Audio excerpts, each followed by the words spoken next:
Septiembre 1944. Tras meses de lucha, tanques de la tercera división acorazada de los Estados Unidos llegan a la frontera de la Alemania nazi, seguros de que el fin de la guerra está próximo. Los aliados pensaban que la guerra acabaría en Navidad. Pero los alemanes defienden su patria con todas sus fuerzas. Destruían nuestros carros, 1, 2, 3, 4, como en un tiro al blanco. Contra un adversario ya curtido, los americanos se dan cuenta enseguida de que la invasión de Alemania será larga y costosa. El ejército intentaba impedir la entrada del enemigo en la madre patria. Mientras ambos bandos despliegan su más reciente arsenal en la batalla por Alemania. El tanque en el que íbamos era único. Se luchó hasta el final. Grandes batallas de tanques. La conquista de Alemania.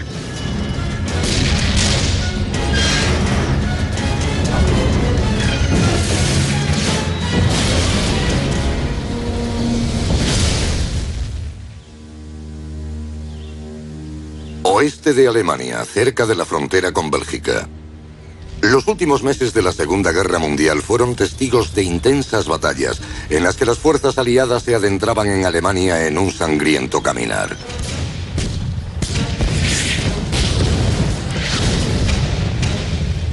Desde el día D, en junio de 1944, carros americanos, británicos y canadienses han doblegado a los alemanes emplazados en Francia. En los meses de verano, intensas batallas hacen retroceder poco a poco a los alemanes. La retirada alemana fue bastante caótica. Lo llamaban el vacío. Falta de comunicaciones, unidades aisladas en el campo de batalla. Era muy complicado. Sabían que para encontrar refugio debían ir a Alemania.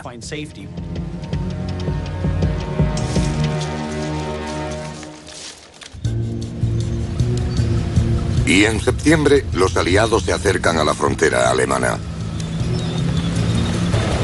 La punta de lanza del ataque será la tercera división acorazada estadounidense. Su primer obstáculo son unas fortificaciones defensivas conocidas como Muro del Oeste o Línea Sigfrido, que los alemanes construyeron por toda la frontera. La línea Sigfrido era parecida a la línea Maginot de los franceses.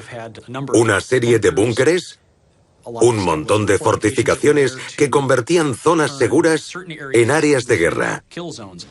Aunque el despliegue es impresionante, con cientos de kilómetros de barreras anticarro conocidas como Dientes del Dragón, exploradores de vanguardia de la tercera división acorazada encuentran puntos débiles y descubren una manera muy sencilla de cruzar las defensas alemanas. Sacaron las excavadoras y cubrieron toda la línea Sigfrido para que otros carros, camiones y demás pasaran por encima, pudiendo así enviar más materiales y hombres hacia Alemania. Mi tanque iba detrás de otros 8. No había fuego enemigo, así que saqué el periscopio y eché un vistazo alrededor. Vi los dientes del dragón. Sabía que íbamos hacia ellos.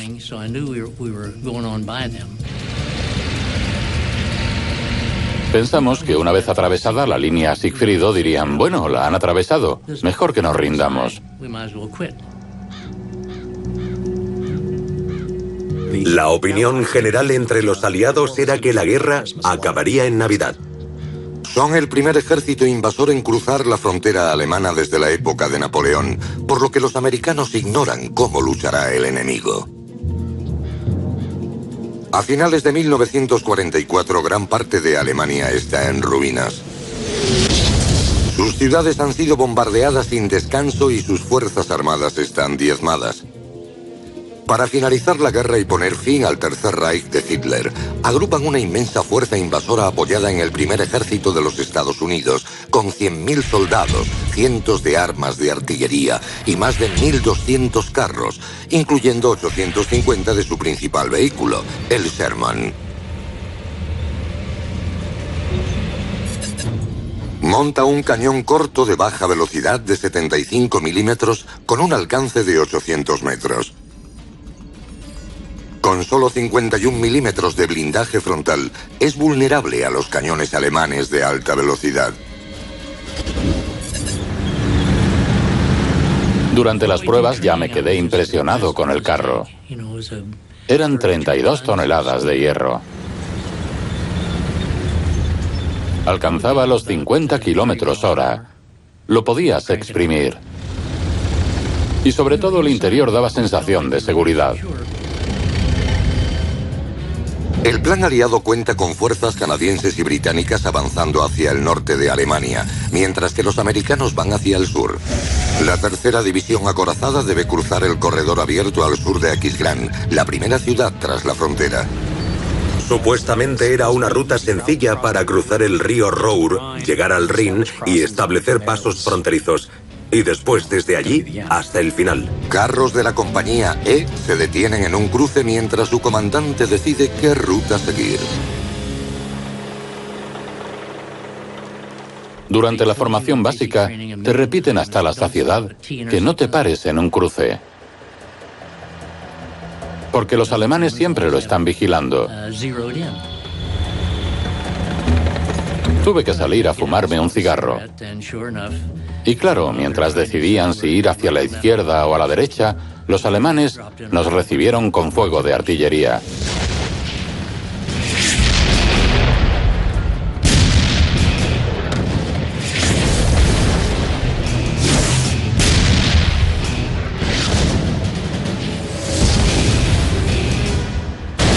Mi comandante me gritó que volviera al carro, así que fui a toda prisa. Durante un momento entramos en pánico. Pensábamos, ¿pero dónde están? Los americanos se encontraron con unidades de vanguardia de la 9ª División Panzer alemana. El ejército trataba de impedir la entrada del enemigo en la madre patria. Defendían su país. Ya no eran nazis, solo defendían su hogar. Los estaban invadiendo, de ahí la importancia de la frontera.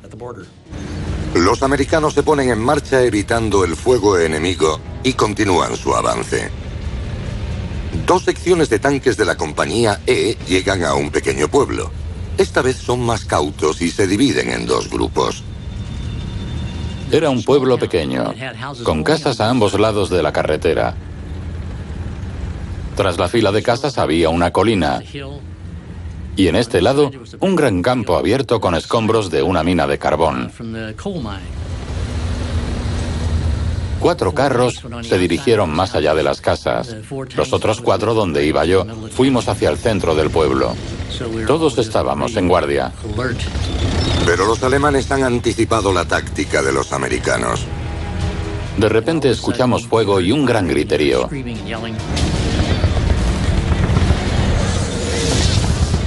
Los alemanes tenían armas anticarro entre los escombros. Los americanos están en el punto de mira del arma anticarro más mortífera de la guerra, el 88 alemán. El cañón de 88 milímetros disparaba proyectiles perforadores que podían penetrar 100 milímetros de acero a una distancia de 1500 metros, suficiente para dar cuenta del blindaje frontal de un Sherman.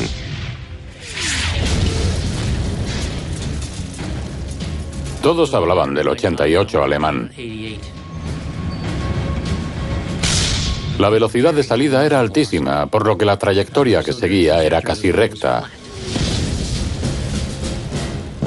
Iban aniquilando nuestros carros, 1, 2, 3, 4,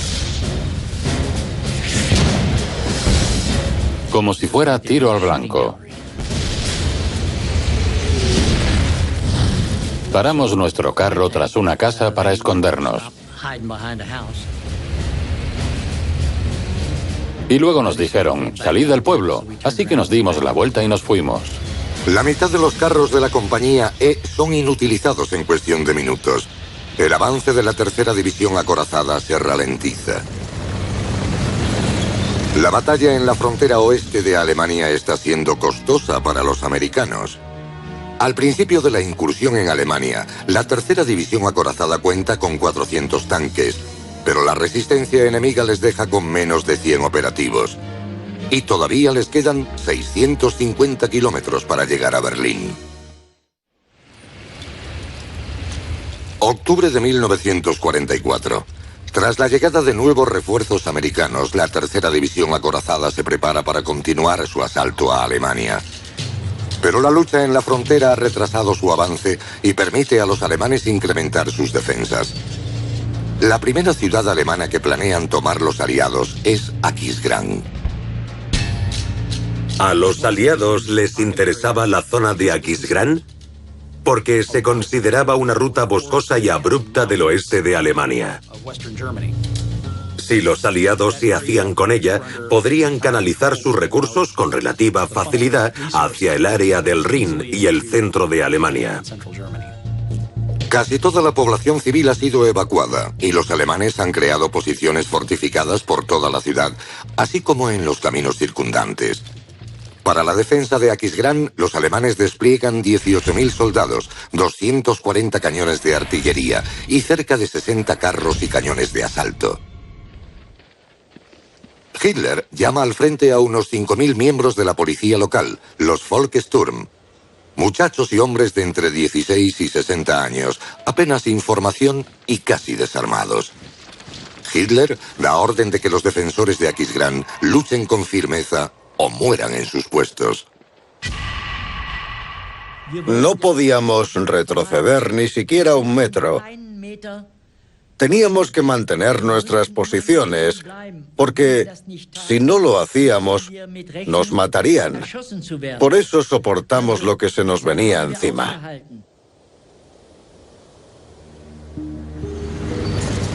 Los americanos han reunido 80.000 soldados y más de 300 carros para el asalto. Planean cercar Aquisgrán.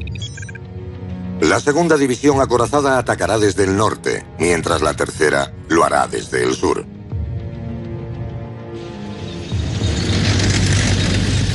Los Sherman del 33 Regimiento de la tercera división acorazada tienen orden de avanzar hacia Aquisgrán.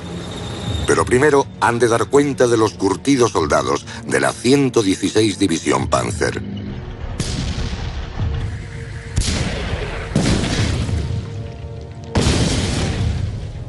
Eran buenos soldados.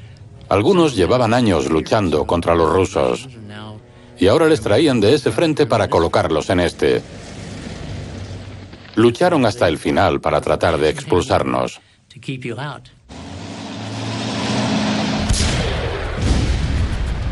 El terreno al sur de Aquisgrán beneficia al ejército defensor con muchas posiciones para preparar emboscadas.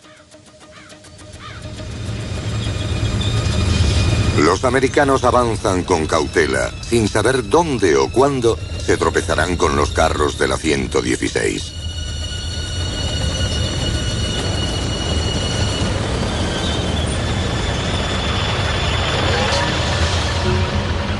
El Panzer IV es el tanque más habitual del arsenal alemán.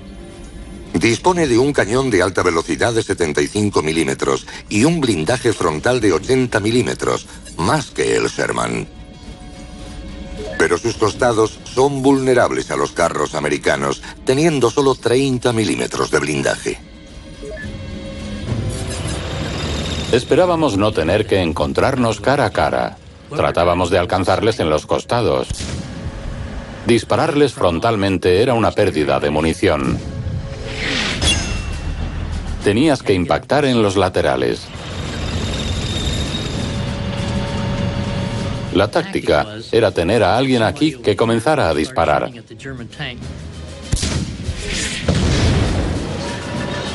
Si quería contraatacar, tendría que maniobrar para protegerse.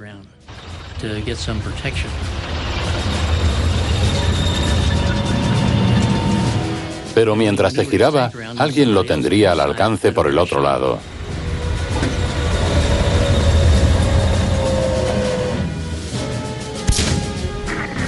El disparo no alcanza al Panzer IV. Un Sherman se aproxima de frente y los alemanes se disponen a aprovechar la oportunidad. De pronto un teniente, el teniente Bear, le dijo a mi comandante que saliera, que él tomaba el control del tanque.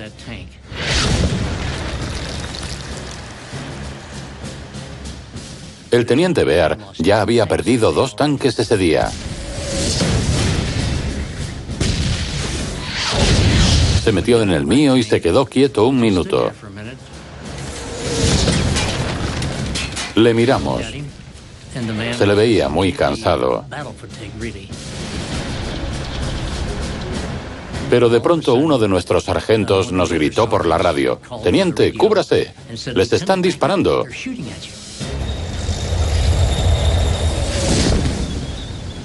Cuando dijo eso, giré mi periscopio así y vi una enorme bola de fuego pasar junto a mí. Al final se recompuso y se aferró al micro para poder hablar. Y dijo: «Conductor, a cubierto».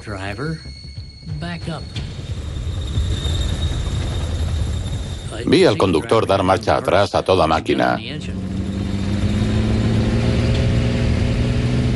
Y tan pronto como dijo eso, ¡bang! Un proyectil atravesó al artillero y al comandante, matándolos en el acto.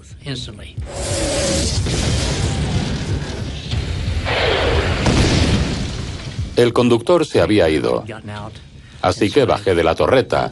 Me situé en el asiento del otro lado del conductor.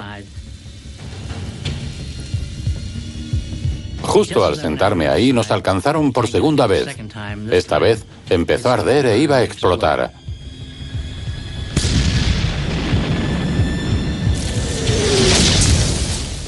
De los 10 carros de que disponíamos, acabamos solo con 4.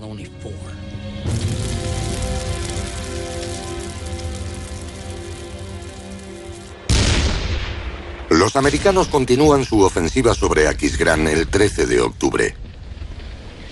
Los alemanes sufren 5.000 bajas y otros 5.000 son capturados en un intento de mantener la ciudad. Pero el 21 de octubre, Aquisgrán se rinde a los americanos. Es la primera ciudad de Alemania en caer ante los aliados. Ahora, Alemania Central espera a la tercera compañía acorazada. No dejábamos de pensar, bueno, ahora se rendirán. Pero no fue así, y eso sí que nos cogió de sorpresa.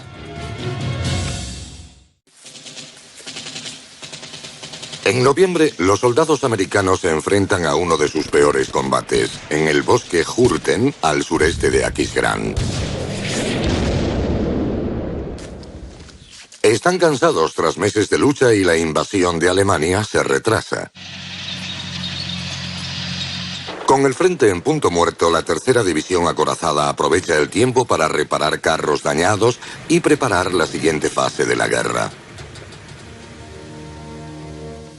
Pero son los alemanes, el 16 de diciembre de 1944, los que lanzan una gran ofensiva tomando a los aliados por sorpresa. La batalla de las Ardenas.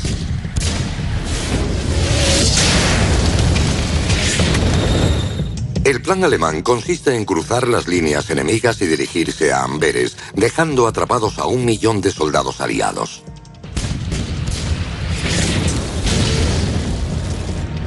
Pero tras 6 semanas de cruenta lucha, la ofensiva germana se detiene gracias a los refuerzos aliados.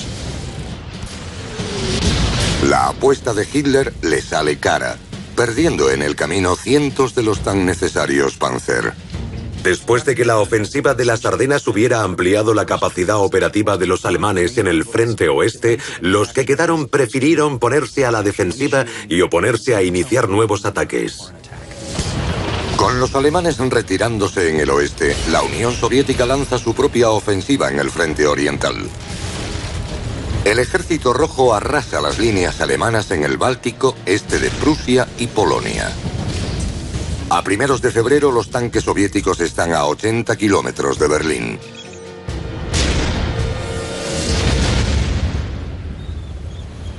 En el frente oeste, los aliados reanudan su invasión de Alemania. Su objetivo principal es tomar los puentes sobre el río Rin, la última barrera natural que le separa del centro de Alemania. Carros del primer ejército canadiense avanzan sobre lo que es conocido como la brecha de Hotwall y toman puentes claves del Rin cercanos a la ciudad alemana de Xanten. Pero al adentrarse los canadienses en Alemania, se encuentran con una resistencia feroz. Deben tener en cuenta que eran alemanes. Su medio de vida dependía de evitar que los aliados tomaran los puentes. Si lo hacían, en poco tiempo habrían rodeado el Ruhr, acabando con su sustento. De ahí que fueran capaces de contener un ejército 5 veces mayor durante 31 días. Tras semanas de intensos combates, los canadienses doblegan la resistencia alemana y su ejército alcanza por fin el Rin.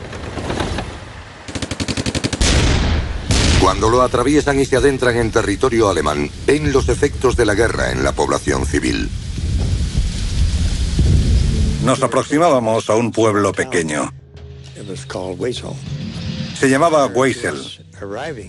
Antes de que llegáramos nosotros, los británicos o los Typhoon canadienses habían bombardeado la ciudad.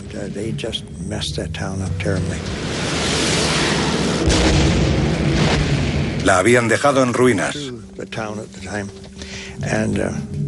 Íbamos andando por el pueblo y no podíamos dar crédito. Escombros apilados a ambos lados. Casas destruidas. Pero había gente. Iban recogiendo cadáveres que colocaban en carretillas. Los cuerpos parecían maniquíes. Como estatuas. Como las que se ven en las tiendas. Cubiertos de escombros.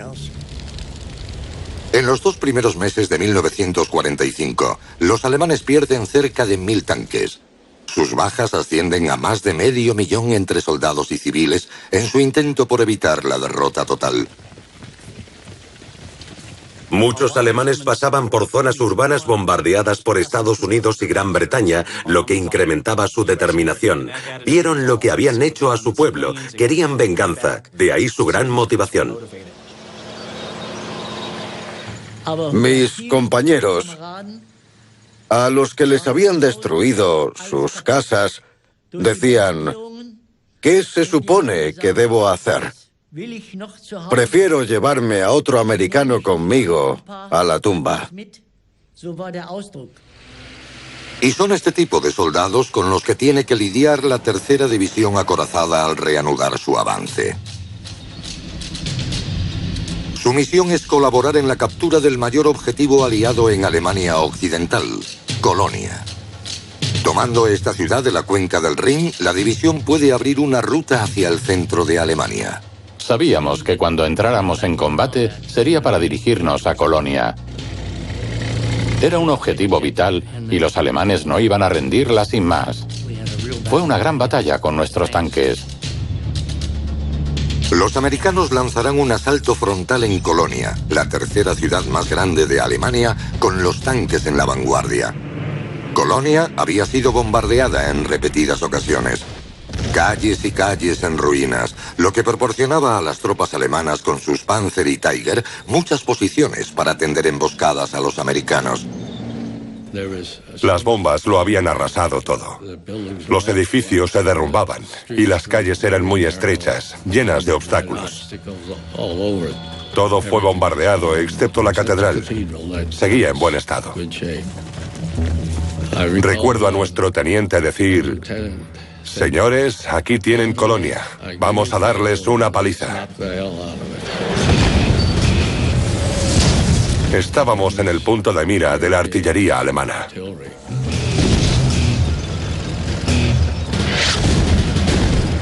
Al principio pensé que nos bombardeaban, con explosiones por todas partes. Los carros Sherman no pueden con la potencia de fuego de los Panzer y los Tiger que defienden Colonia. Pero los alemanes no se percatan de que la tercera división acorazada americana va a desplegar su nueva arma, el tanque Pershing. El T-26E3 Pershing es la respuesta americana al temible Tiger alemán. Este tanque pesado cuenta con un impresionante blindaje frontal de 100 milímetros y un mortífero cañón de 90 milímetros con un alcance de 1500 metros. Pero el Pershing aún no ha sido probado en combate. El 6 de marzo de 1945, su bautismo de fuego tiene lugar en las calles de Colonia. Por fin llegamos al cruce.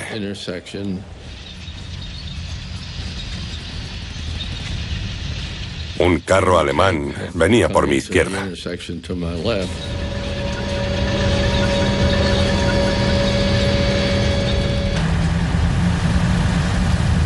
Justo cuando nos vio, retrocedió.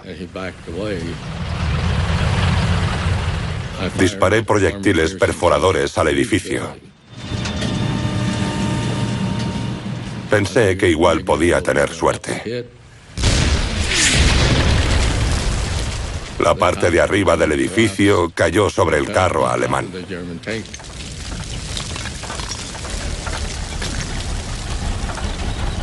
No podían maniobrar el cañón, ni rotar la torreta. Había tantos escombros que optaron por abandonar el carro y fueron capturados. Los americanos continúan el avance hacia el centro de la ciudad. Seguían por las torres de la Catedral de San Pedro que asoman sobre Colonia. Podías verlas desde lejos. Podías ver las espirales de la cima de la catedral. Al acercarse, un mortífero tanque enemigo se interpone en su camino. El Panther lleva un cañón de alta velocidad de 75 milímetros capaz de destruir enemigos a 1 kilómetro de distancia. Tiene un blindaje frontal de 80 milímetros, pero su inclinación le ofrece un blindaje efectivo de 145 milímetros. Nos dirigimos a la catedral. Cuando nos acercábamos, nos dimos cuenta de que el carro alemán había disparado desde la plaza frente a la catedral, aniquilando a uno de nuestros carros.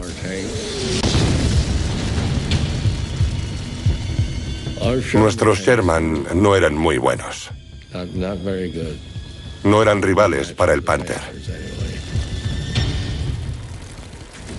Los americanos huyen del tanque en llamas, pero 3 de sus 5 hombres mueren. El Pershing debe sorprender al Panther por la retaguardia para derrotarlo. La compañía D nos alertó por radio y nos pidió destruir el carro alemán.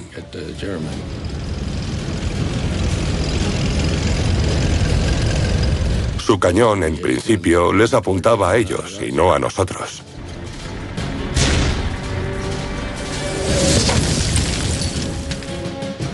Cuando llegamos al cruce,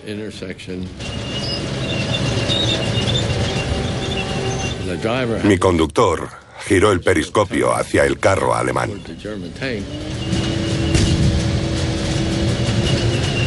Cuando llegó a la intersección, vio como su cañón no recibía. Pero en lugar de pararse,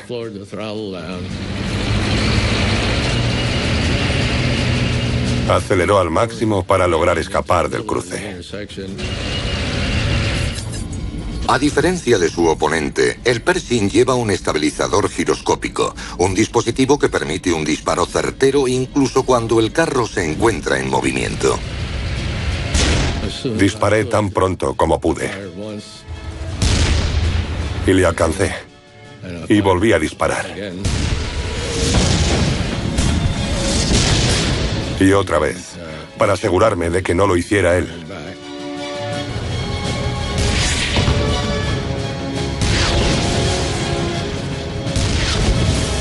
Tras el tercer disparo, estalló en llamas.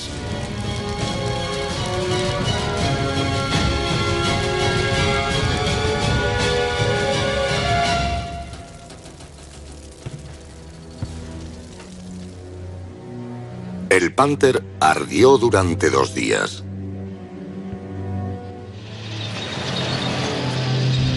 El 7 de marzo, los americanos barren sus últimos reductos de resistencia. Los defensores de Colonia se rinden. El 7 de marzo es un día aciago para el Tercer Reich. El mismo día que cae Colonia, un importante puente sobre el Rin es tomado cerca de Remagen. Y el ejército americano no tarda en cruzar a la orilla este del río con los tanques de la Tercera División acorazada.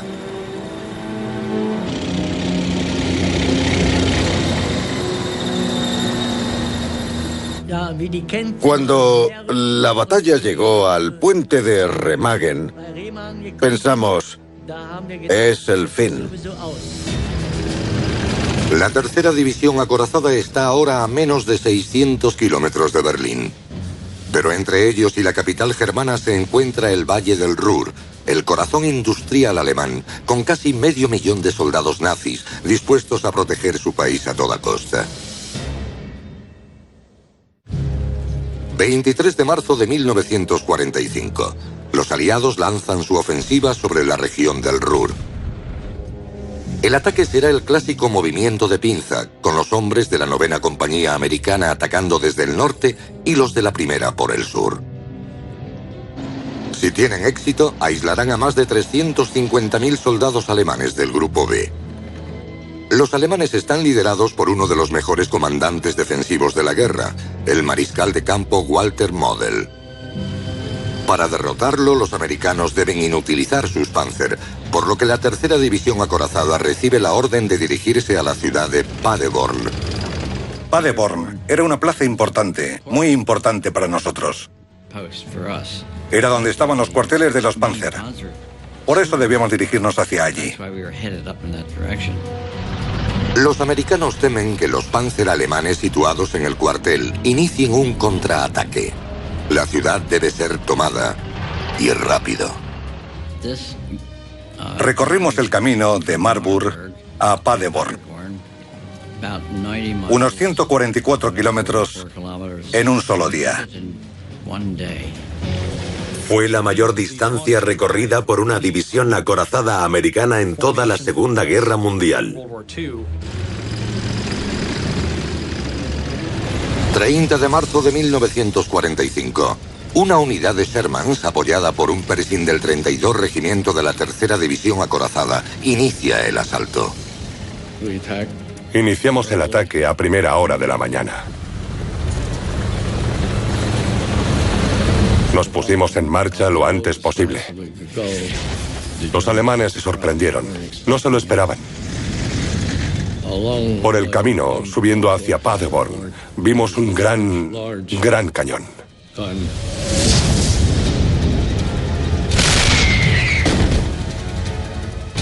Situado a nuestra derecha.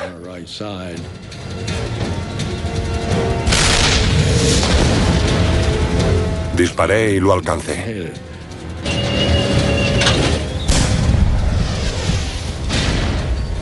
Volvimos a ponernos en camino lo antes posible.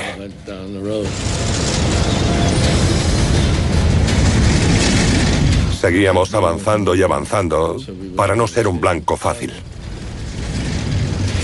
Por la rapidez en llegar a Paderborn, los carros americanos evitan un grupo de poderosos carros Panzer que comienza a contraatacar. Había muchas unidades preparadas que se dirigieron al combate desde Paderborn y podían colocarse tras las puntas de lanza, creando confusión. Mi comandante me cogió del hombro y dijo: «Un tanque». Oía el sonido de un Panther 5 alemán detrás de nosotros. Metí el proyectil en la cámara. Giré la torreta como pude y disparé un proyectil explosivo. Y luego uno perforador. Volví a apretar el gatillo. Y le di en la parte central. Justo donde el blindaje es más duro. Y la perforó. La atravesó, dejándolo inutilizado.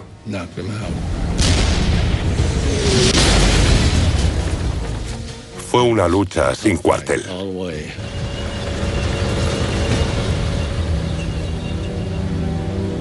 De todos los carros, y contábamos con 15, solo 2 lo logramos.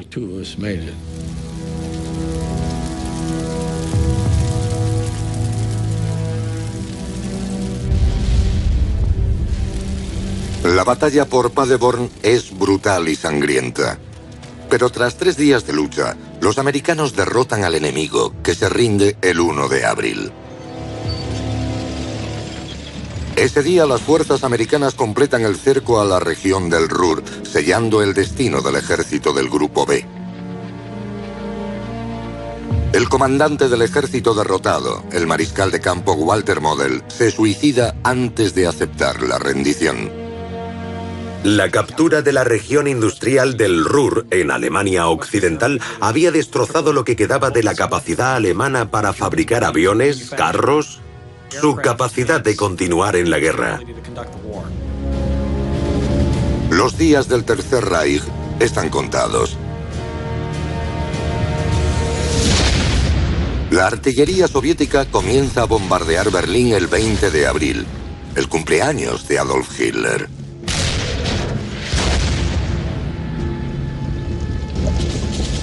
Pide refuerzos en un último esfuerzo por contener al Ejército Rojo. Con sus recursos divididos en el frente este, a los alemanes les resultaba complicado competir en igualdad con los americanos o los británicos. Mientras avanza hacia el este, acercándose a Berlín, la tercera división acorazada encuentra oposición en pueblos pequeños y en ciudades, pero la mayoría de los soldados se rinden al ver a los tanques americanos. El próximo objetivo es Dessau, la última gran ciudad que protege el camino a Berlín. Se encuentra a solo 130 kilómetros de la capital germana y está defendida por algunos de los hombres más fanáticos de Hitler. 21 de abril de 1945. Tropas y tanques de la tercera división acorazada se preparan para el asalto a Dessau. Cuando nos pusimos en marcha, todos los carros iban con nosotros. Nunca los había visto a todos juntos. Nuestro regimiento 32 estaba en el noreste, donde se veían los últimos vestigios de la batalla. Aunque Dessau está en ruinas, la guarnición alemana ha sido reforzada con el carro más potente de Hitler. El King Tiger es el mayor carro fabricado por los alemanes. También llamado el Royal Tiger, pesa 70 toneladas y tiene un blindaje frontal de 150 milímetros. Su cañón de alta velocidad de 88 milímetros mide más de 6 metros de largo. Hitler cree que el King Tiger puede superar a cualquier carro aliado y cambiar las tornas de la guerra. A pesar de su tamaño, es sorprendentemente ágil. Y en las ruinas de Dessau, uno de ellos espera tender una emboscada a su enemigo. El regimiento 33 de la tercera división acorazada avanza lentamente a través de Dessau.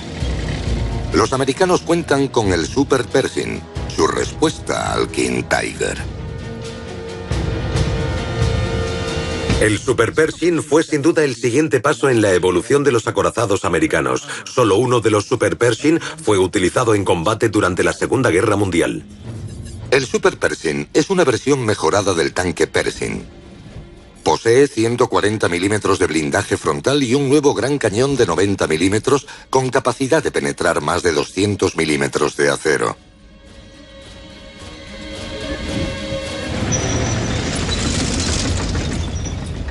El carro en el que íbamos era único.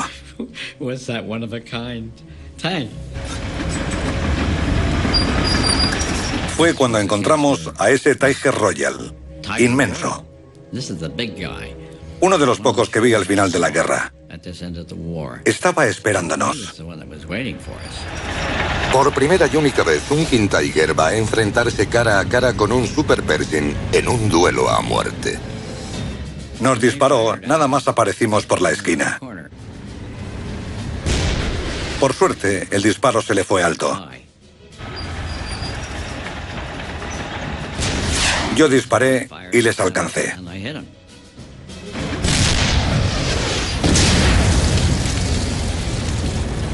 Parecía un impacto crítico.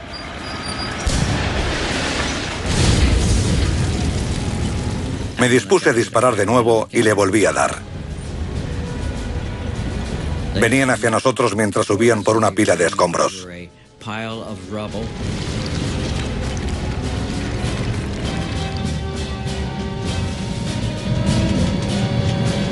Vi cómo la parte inferior del carro estaba al descubierto. Cuando le di, explosionó con toda la munición dentro.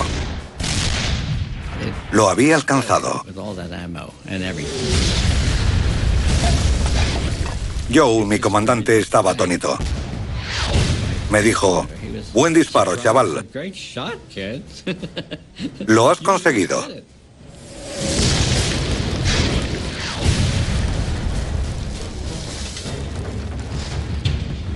Cuando termina el enfrentamiento entre estos titanes acorazados, los hombres del Super Pershing tienen poco tiempo para saborear la victoria, ya que la batalla por Dessau continúa a su alrededor.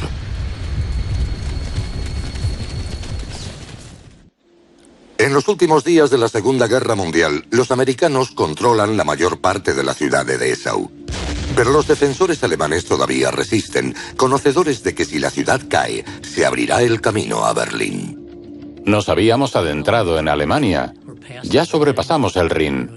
Seguro que se rendían. Pero no, se luchó hasta el final. Con la batalla en las calles, los tanques de la tercera división acorazada apoyan a la infantería limpiando los últimos focos de resistencia. Continuábamos. No era el fin de la guerra. Todavía estábamos en Dessau y debíamos finalizar la captura de la ciudad.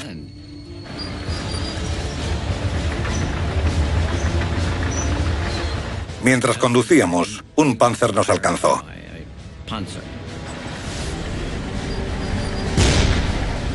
El impacto fue serio.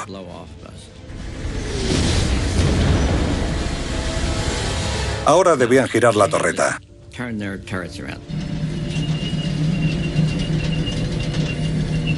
No tenían giro mecánico como el nuestro, por lo que les costaba tiempo.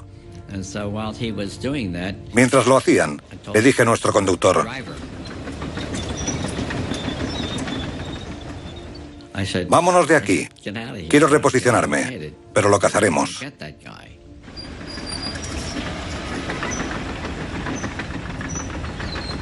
Había una fábrica grande cerca.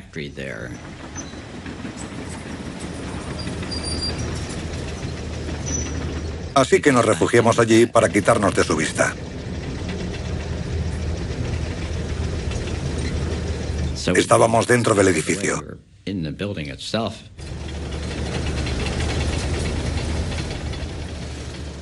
Allí nos posicionamos esperando que llegara.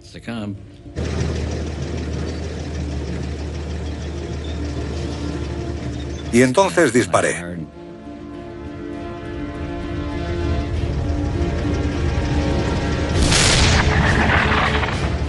Le di a la oruga y se paró. No perdí más tiempo. Le pedí a mi cargador otro proyectil. Y le alcancé por segunda vez. Y lo destruí.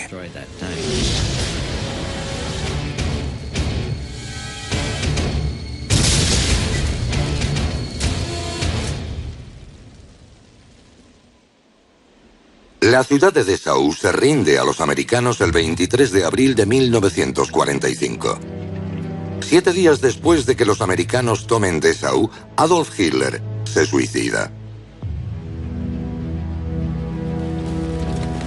Al día siguiente, los rusos toman Berlín.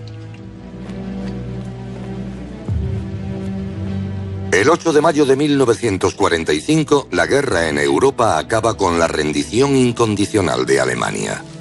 Ha sido una campaña larga y sangrienta para los americanos, contra un enemigo que no cedió ni en las costas de Normandía, ni en las calles de Berlín. Las bajas sufridas por los Estados Unidos en abril de 1945 fueron las mismas que sufrieron en junio de 1944, unas 10.000. Parecía que la guerra había acabado, pero los alemanes no se rindieron y siguieron luchando hasta el final. La tercera división acorazada, por ir a la vanguardia del primer ejército, recibió el sobrenombre de División Punta de Lanza. La tercera división acorazada fue la primera en atravesar la línea Sigfrido, la primera en disparar fuego de artillería en suelo alemán y la primera en derribar un avión alemán en suelo germano. Nos ganamos a pulso ese sobrenombre, Punta de Lanza. Y ser punta de lanza tiene un precio. La tercera división acorazada perdió más de 600 tanques, sufrió 2.500 bajas y 10.000 heridos. Más carros y más hombres que cualquier otra división acorazada de la Segunda Guerra Mundial. Perdí a mi cargador y buen amigo. Y a otros compañeros. Me dije, tienes que crecer. Era un muchacho de 18 años y me convertí en hombre en muy poco tiempo.